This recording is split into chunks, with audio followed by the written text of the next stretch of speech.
Counselor, there's a raccoon stuck in the vending machine. That's so annoying. I wanted a snack.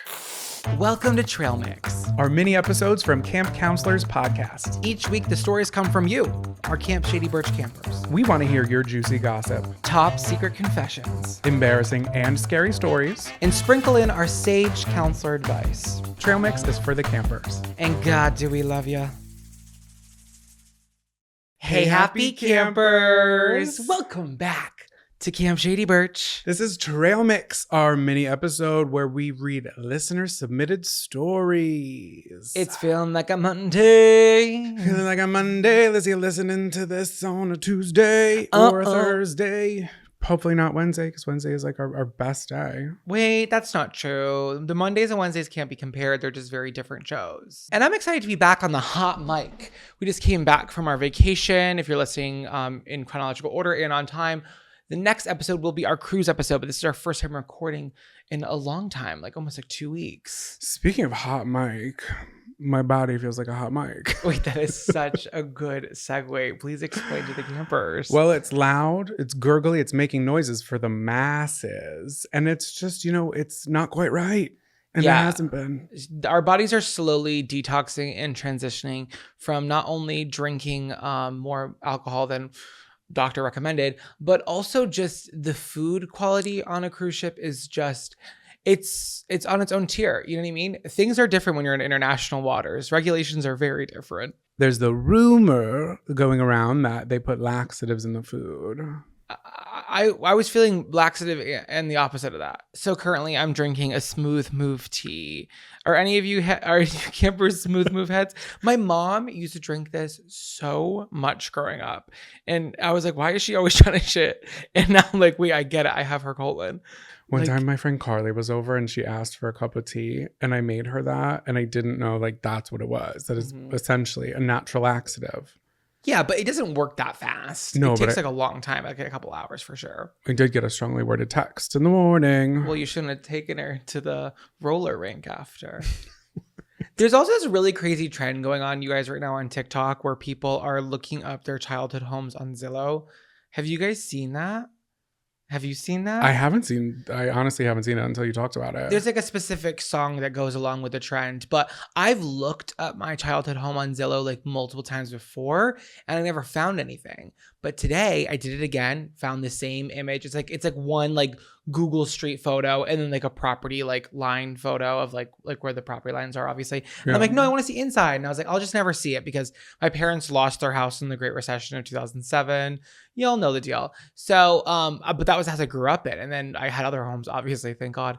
But I Googled it today. And? It came up on Redfin. Zillow will take the photos down. Was Redfin around when we were younger? I feel like Zillow's always just been that girl. I don't know. It must have been. It was up. Yeah, probably, but I don't know. It was so crazy because there was only 6 photos. 3 of them were outside, which my parents took such pride in the landscaping. My dad built all the stone walls. My mom is obsessed with gardening and being in the flower beds. So it was really gorgeous. And I got to see my living room and these crazy giant red couches that we had that had this very red paisley pattern. And they were so comfortable.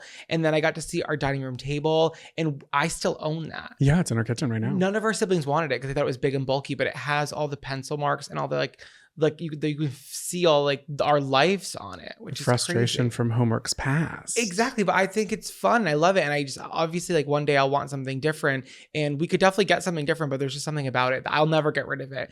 But it's a really cool trend. So campers, if you're feeling nostalgic and you want to take a trip down sad memory lane, look up your childhood home on Google, not just Zillow, but Google in general, because you might find it somewhere else. But it was exciting. It was very cool. How did you feel? Nostalgic, happy, sad?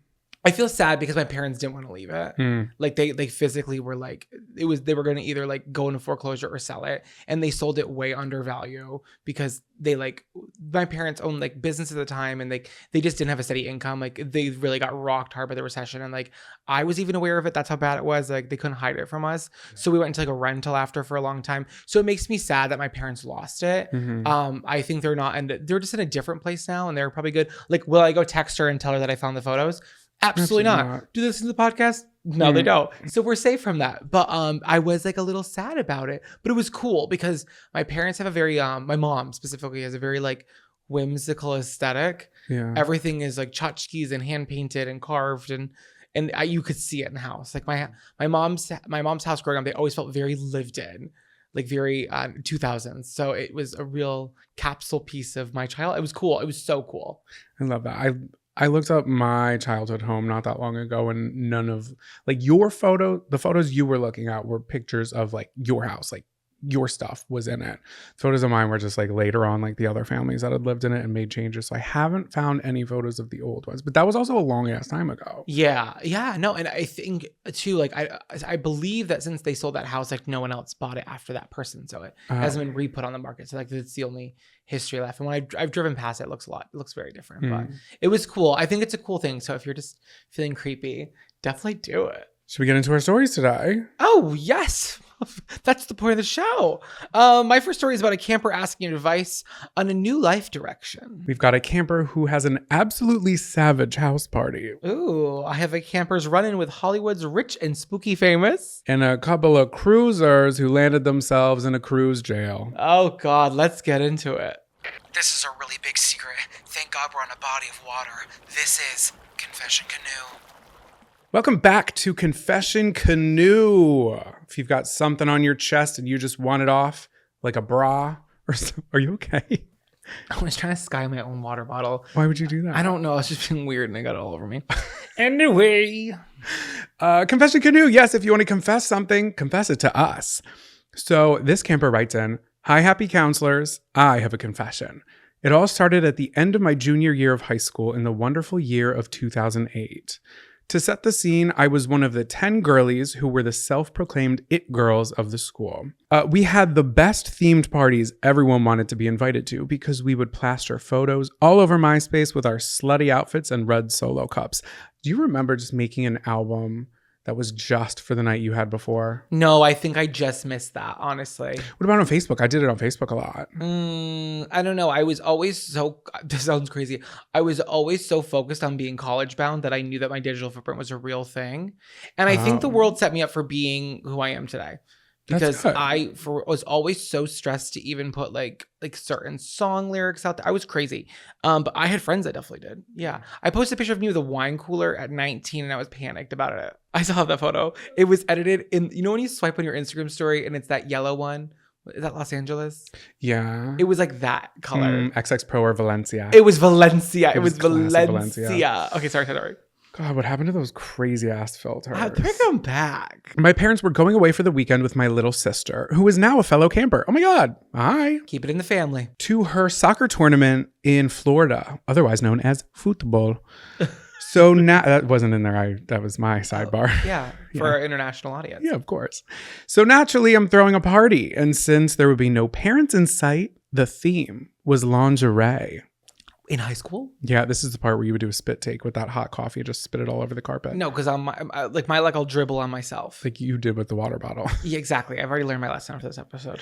The thing is, I had a boyfriend who I would describe as quiet, nerdy, and an emo music enthusiast. I was planning on breaking up with him soon, but I loved partying at his college and Summerfest, which was the next month. So it had to wait. Listen, I got it. Priorities. You gotta party. That's what life's about. Get out there and rage, campers. And in high school, you don't have that many priorities, So this is just one of them. You got to keep them straight. Yeah, you feel like you have a lot of priorities, and then you get older and you're like, wait, that was not that serious. But he could not be anywhere near this party because the vibes would not match. Oof.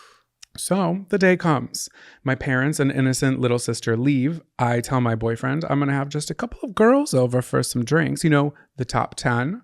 All is good in the world. But in actual reality, we were all in thigh-high fishnet stockings, sparkly bras, and corsets, absolutely slamming Smirnoff wine coolers. It's funny you just said that about wine coolers. It's sounding like the Lady Marmalade. Yeah, music video at the beginning. Yeah, like Christina Aguilera. Yes, everybody's hair is just absolutely flat though. Well, I've put on a pair of fishnets in my day. Go on. They're not very comfortable. No. But they are appeasing to the eye. Yes, they are. Wait, appealing. I meant appealing. Appealing or appeasing? Well, appeasing to your eye. Okay. Woo! My friend Gabby had fishnets on at the Lady Gaga concert, and she had dermals. Remember when everybody was getting dermals?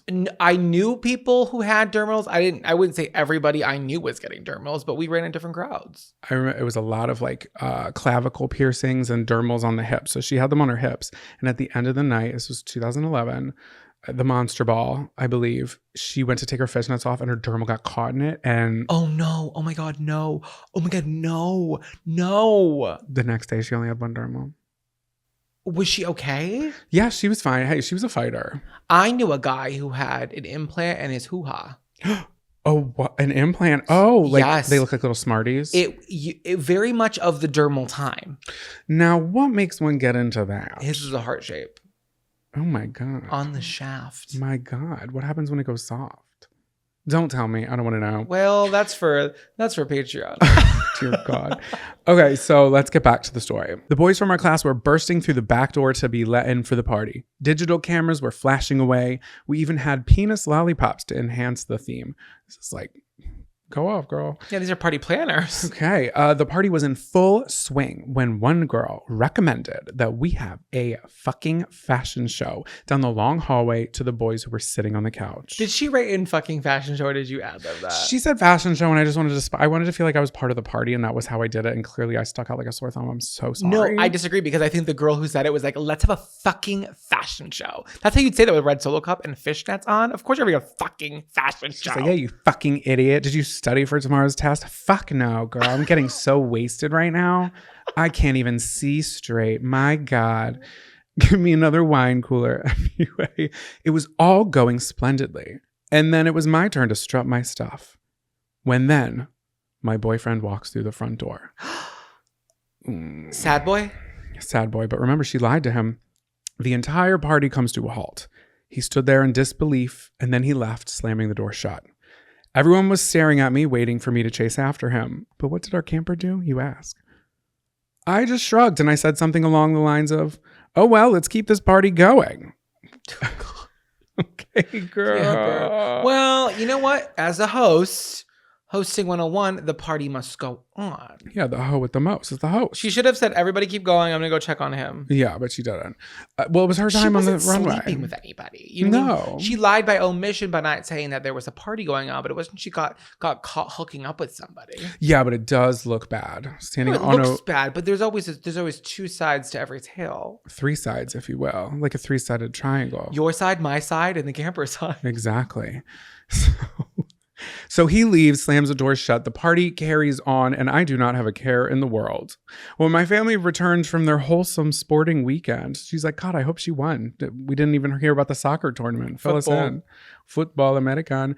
My narc of a boyfriend called my mother and told her all about the party. Ew. Ew. What a bitch. I know. And then my little narc of a sister saw the questionable pictures on MySpace of everyone partying in our family's living room. Well, that you can't lie about. And that's just a sister being a sister. It's not right, but that's what you expect from your little sister. You don't expect your boyfriend to call your mom. Grow up. And of course, the little sister then shows the photos to their father, who was pissed. Of course. Also, my mother found a Rough Rider condom in our spare bedroom. I've never seen that brand. Is that a normal brand? It sounds like a normal brand, but I've never seen that brand. I thought Rough Rider was like a boogie board company.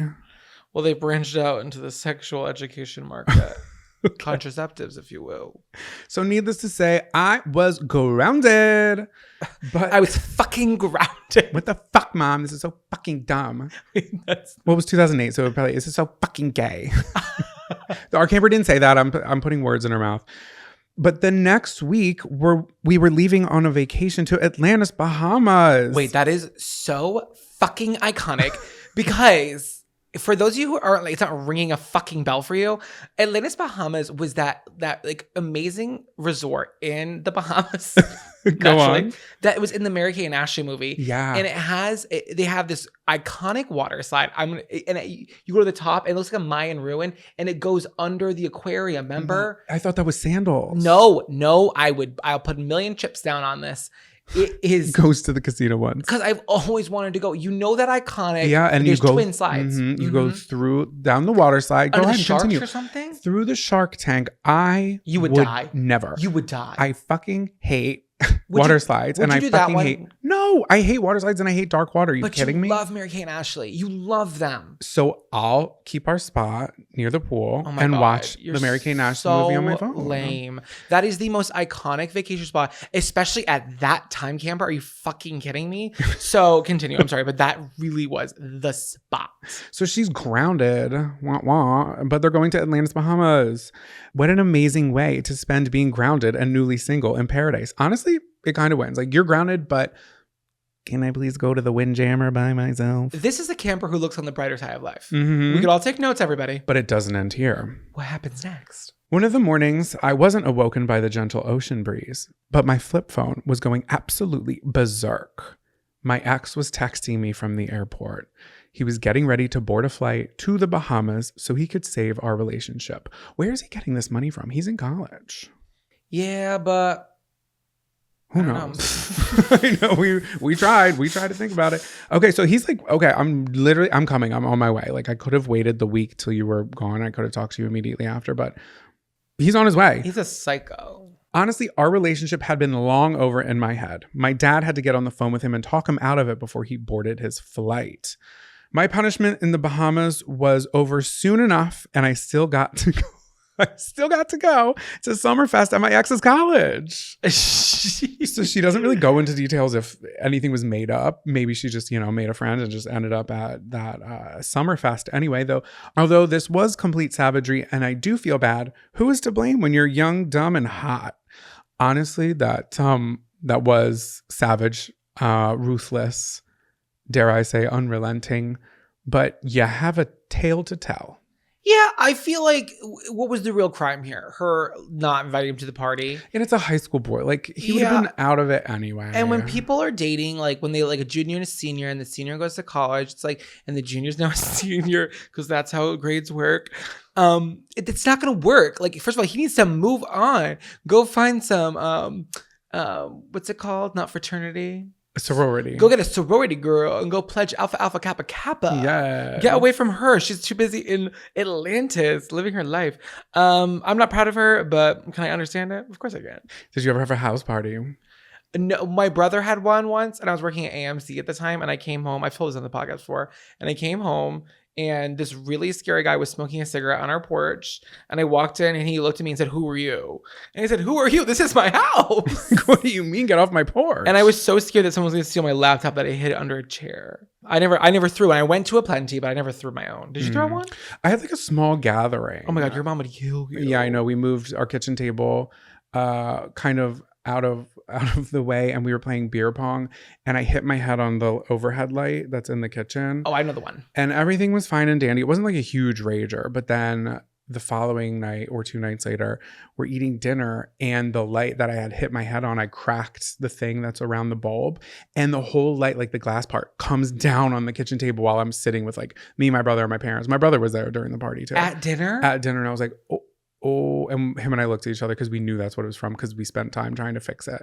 Wait, well, why did it happen in that moment? Because we kind of like fixed it to stay in place. There was it's hard to explain. There's a little plastic piece that went around the bulb that like held it in place because it was a European fixture. My dad had to order a whole nother thing from Europe, and I don't think I ever told them so. That's the problem with European fixtures. Are we qualified to be giving advice? No. Are we going to do it anyway? Absolutely. Welcome back, campers, to Dear Counselor. This is the part of the show where you write in advice or questions for Jonathan and I to answer, and we give you our best advice. Our sage advice, our parsley advice, our chive advice, all of it. I always like oregano. Not being like weed, but I just like really enjoy oregano on pizza. Oh, me too. I think it smells delightful. I like this one. My name is in it, so maybe that's why. Okay. Dear counselors, Zachariah, I've been watching your content since you were at your serving job and made videos about it raining, wanting to eat a cup of soup, go home and read a good book and not go to work. You have given me so much joy since day one. That is like OG. That might even be before COVID. That's like someone's watched me for a long time. I can't even believe that. I've also been a dedicated listener to the podcast. Thank you so much. I want to write a funny story or some juicy gossip, but what I actually want to say is thank you and that I'm so proud of you. As a bystander, I've had the privilege of watching you put in the work and become so successful over time. You truly are a role model to me and make me believe that one can very much enjoy their career. That is very incredibly sweet, and that made my heart flutter. Thank you so much for just even putting up with me and just watching me all these years, because clearly you're someone who's been by my side forever. And I appreciate anyone who's ever watched me, but you've stuck by it and now you're on the podcast. So thank you so much for that. So our camper asks, what advice do you have for someone who's truly struggling with what to do next in their career? I'm not sure where to turn or even where to start, but all I know is that I'm not happy. Thinking back on your own experiences, how do you become or stay motivated to make these changes? Interesting. Yeah. Do you have any thoughts? Well, I was going to say, find what you are passionate about. Also, just kind of make sure you're in like a safe place. I feel like you have to have a safety net. You can't just like, I'm not going to shell out advice if you're not financially in like a really good place to be making a decision like this, like a life-changing decision, you know? Yeah, totally. And I think really is like life unfolds in really crazy ways. And sometimes when you're at like a point where you're really just unhappy is when you feel real shift change. Like I always wanted to do a career in media and stuff like this. And I stayed home. I couldn't afford to go away to college. I had a commute. I was really bitter. I moved out of my house at 18 just so I could live away from my parents to feel like I had some semblance of like growth. And even after I graduated with a degree in advertising and marketing, I hated every job I worked at. I would always quit after 6 months. I was always stressed about my resume, always on Indeed every day, like bleeding on Indeed with my eyes. And the only thing I really liked doing was working at a restaurant. I love restaurant workers. I love anyone who works in like the service industry. I think it's an incredible job. I think you make a lot of money. It's so stressful, but I've made the best friends doing that. But it was in that time where I took a step back from what I thought I wanted to do and just made money and like just kind of like let myself enjoy my life for a minute and just kind of like, okay, I'm going to wait tables 4 days a week, work doubles, and then just have 3 days off to kind of like reset and focus on what I wanted to be. In that little break in those days, I discovered my love of making content. And as I started pursuing that, I was still working. So I think what's a really great way to kind of start like something else or maybe doing a career shift is exploring it in a way that you're still safe, right? So maybe you keep your current job, but you're taking a course online in a different subject, or you're trying out a new hobby. I did not go into this trying to make money. I went into it because I actually loved doing it. And then I got that board game company, What Do You Mean? Mm-hmm. They paid me my first job ever. It was like $500 to post a video.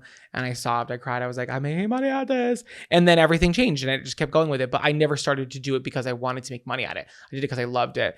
But I don't know. I've had a lot of friends who've made really major career shifts in their later lives. I have a friend who's 40 who just went back to school for nursing because she wants a career change. Take some time to self-reflect on the stuff that you really enjoy doing and seeing, there's a lot of ways to make money these days. And there's a lot of ways to look at something. Like maybe you have a passion for art, right?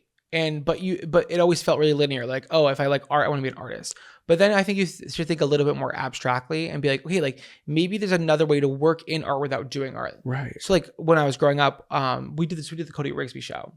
In Atlanta. And he was talking about, he's like, when I grew up, I wanted to be an actor because that felt like the only way to be in entertainment. I felt that exact same way growing up. I was like, I want to be an actor. But now I'm not an actor now, but I'm in entertainment, right? Yeah, because doors opened that didn't even exist back then. Exactly. But I feel like every kind of like straightforward field that you might want to do, there's probably some side steps or like some different areas that you can still feel that appeal to that might even match up with what you're already doing. So just really think creatively about the kind of field you want to enter into. And if you don't have any idea of what you want to do, that's totally okay. Just try to continue to make money and allow yourself the space to be inspired by new things, like how I did with making videos online. I kind of just tried it slowly while still doing something else and then slowly fell into it. But I don't know. I just feel like we were hammered down in our heads at a young age that you had everything so linearly figured out, but who cares? My mom changes career every 6 years. It's sometimes a little stressful for her, but she just like, whatever, I'm going to work in a funeral home now. It's like, okay, mom, go off. But like, that's what she's doing. And like, it's fine. Like if you want to change or pivot at any point, it's your life. Sometimes you do just have to hit the ground running and hustle. As much as like I don't love hustle culture, there's a reason it exists and why some people who do it are successful in it. You just gotta, maybe spend some nights in that you would normally spend out and just work on yourself and getting somewhere. Good luck, camper. Get out of the water and onto the dock. You're not going to believe what I just heard. Welcome back to Gossip Doc. Ooh. You're already sipping tea. I am, and it's my smooth move. And I'm going to spill it. So our camper writes in, "Hi, counselors. I have a cruise story that I wanted to submit back during your last cruise, but I didn't get the chance. But with your new cruise coming up, the timing was too perfect to pass up." Ooh, perfect. So my family and I went on a cruise a few years back. My sister, we'll call her Rochelle, and her husband, we'll call him Craig, took advantage of the unlimited drinking package. As one does, naturally. It was probably day 3 of the 7-day cruise, and we were all up pretty late playing cards and hanging out at one of the bars. My husband and I went back to the room to go to sleep, and we thought the rest of my family had done the same.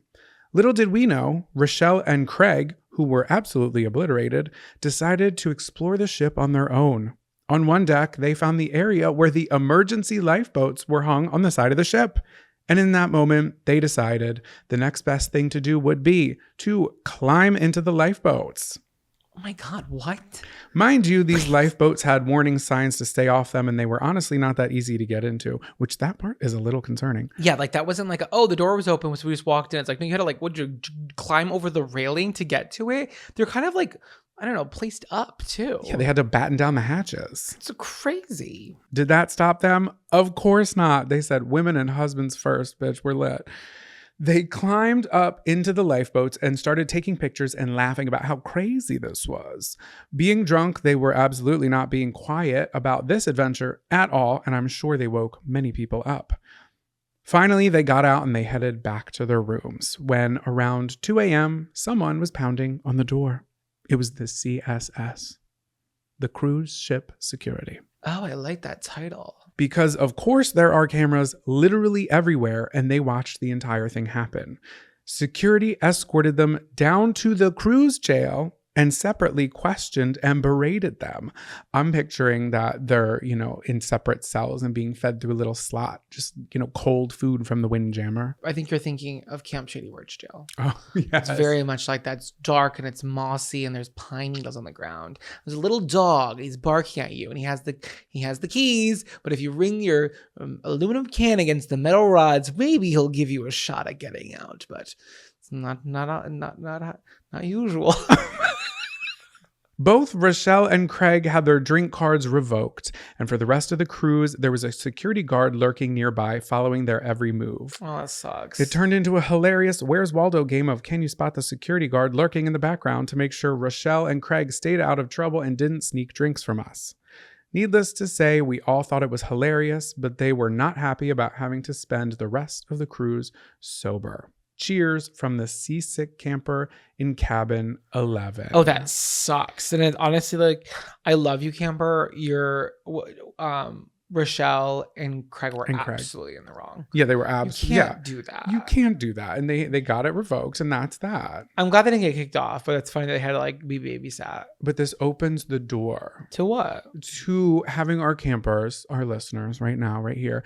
If you have a cruise jail story or a mall jail story, I know there's a mall jail. Or a Disney jail. We're such Disney adults. An airport jail. Yeah. I think that's just literally normal jail, or like the FBI coming when it's at airport. That's not good. Yeah, it's giving holding cell. Yeah, but if you have anything like that, like any stories about you or a relative or a sibling or a friend that wouldn't mind you writing in, like we want to hear, what is it like down in the chambers? But that's the story I've got for you today. Scary stories around the campfire. Welcome back, campers, to Scary Stories Around the Campfire. I'm going to start off with a reading from today's Genesis tea bag. Oh, a tea reading. A tea reading. There is pleasure in the pathless woods. What do you think about that? It's very camp related. I love that. And who knew? Yeah. Anyways, I'm going to read today's story. Dear counselors, I grew up and currently live in Agora Hills, California, an LA suburb near by both Malibu and Calabasas. It's not as bougie as its neighbors, but I'm okay with it. Growing up in the area, you get used to seeing celebrities at the market, from Britney Spears to James Taylor, the range, as well as at restaurants when you go out to eat. That's so cool. We were out to eat one time, and that pastor, Justin Bieber's pastor, sat next to you. That did happen, but this camper is referring to Britney Spears and James Taylor. Yeah, I know. So I think there's a different level Just a little. in Calabasas, in Agora Hills. This particular encounter occurred when I was about 16 years old. It was a summer, hot as hell, as much LA summers are, and my mom and I decided to grab sushi for lunch at a local spot. Rip Yamoto. I think it closed during COVID. Oh, R.I.P. Yeah. Rip Yamoto. Oh no. R.I.P. Yamoto. I think that was the restaurant. This spot was a favorite among those in the community and was one of those sushi restaurants that was dark and cool inside, which was literally the reason why we went in, for great food as well as free air conditioning. I love a restaurant like that. It's like, it's cold and dark and kind of, it's typically sushi, but that makes sense because like you got to keep it cold in there. It's like sushi is raw. Yeah, it's going to go nasty. A hot sushi place. Ew. It was 2 p.m. on a random Tuesday, so it was pretty empty when we walked in, although there was clearly an entourage of people in line to speak with the hostess. My mom, who grew up in Malibu and in her 20s worked she worked as a cocktail waitress at Moon Shadows and hung out with Fleetwood Mac on the regular. That's crazy. Humble brag, my God. So they're used to seeing entourages of people and celebrities, so they didn't pay them any mind. Me, on the other hand, was quickly scanning the room, trying to recognize who was a celebrity amongst all these people. Mid-scan, I instantly lock eyes with a guy and can't look away because I'm literally looking at Hannibal Lecter. Yes, Anthony Hopkins, aka Hannibal Lecter. Keep in mind, this is a dark sushi restaurant. My mom is completely oblivious and I am frozen in fear. My brain combusts and I'm feeling like Clarice in Silence of the Lambs. Clarice. He was scary as fuck in that. At this moment, locked in any place, I start whacking my mom's side, whispering out of the corner of my mouth, "It's Anthony, it's Anthony," while she looks at me and goes, "What are you saying?" and gazes around the room, completely oblivious of the situation. At this point, Hannibal Lecter and his crew get seated for a table, and I explain to my mom that the whole thing occurred right in front of her eyes. Afterwards, she goes, "Wow, that is really cool. I would have loved to have meet him." To which I still respond, still shook, "That was really creepy." We then get seated and eat lunch in peace without another murderous sighting. When I look back on it, I don't think that he knew that I knew who he was and became surprised when I couldn't avert my eyes. I honestly probably scared him at that point. No, I'm sure he knew you knew who he was. He gets it all the time every time he leaves the house. Silence of the Lambs is like one of the biggest movies ever. Yeah, and that's not even his only movie. So that was story one, but she's the second one. That I was okay. Like, yeah, because like that one was spooky. This one is spooky. Boot the house down, baby girl. While I have you here, here's another quick story that my mom told my sister and I when we were younger. This is crazy. Keep in mind, my mom grew up in Malibu during the 60s and 70s, which is when this story took place. Also, a little bit of background, all three of us are very interested in true crime, and my sister even has a master's degree in forensic anthropology. So one day, in a very nonchalant way, my mom goes, "Oh yeah, when I was little, we came back from a month-long vacation, and all of our furniture was rearranged. We all thought it was odd, but I didn't think much of it. Later, my parents told me that Charles Manson and the family must have stayed at our house for a while. My sister and I looked at each other and were like, what the fuck? And that was it. That was the whole story. No further information, mind blown. Who knows what that really happened, but if it did, woof." Side note, her mom says like Malibu was just like really different back then. So, and then she signs off and says, "And Jonathan, I'm sorry you were verbally accosted by a motorcycle woman while at Neptune's Net. That wasn't so nice. From your paranoid camper in cabin 4, Jessica." Wait, we need details. Like, hit up mom for the details on that. She's just like, yeah, Charles Manson and the family probably just stayed the month at our house. So I looked it up. Oh, this was like a thing. Yeah. They called it creepy crawling. Okay, spooky. And it kind of reminds me, you know what it really reminds me of? Once Upon a Time in Hollywood. No, well, yes.